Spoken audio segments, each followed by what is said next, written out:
Hi guys! Welcome sa aming kusina! Ito na ang ating most requested adobong manok na nagmamantika tutorial. Tara, samahan niyo akong magluto. Sa mainit na kawali, maglagay tayo ng mantika. Isunod na rin natin ang bawang, igisa natin. 2 ulo ng bawang ginamit ko dyan. Pag golden brown ng bawang, ilagay ang manok. Igisa lang natin ang bahagyang manok sa bawang. Pagkatapos, isunod na natin ang laurel at saka paminta. Haluin ng maigi at takpan.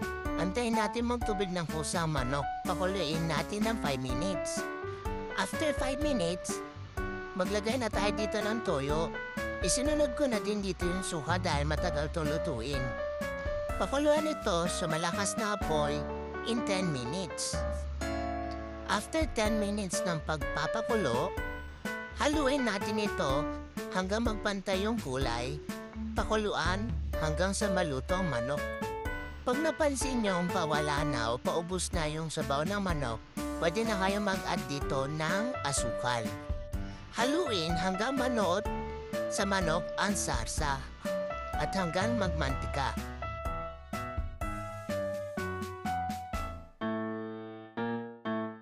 At ayan na ang ating adobong manok na nagmamantika.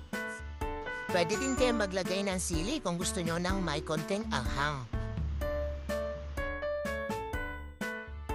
Talaga naman taubong isang kalderong kanin nyo kung ganito ang adobo nyo.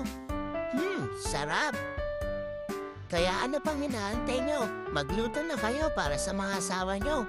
Para craving satisfied at siraan diet. Enjoy!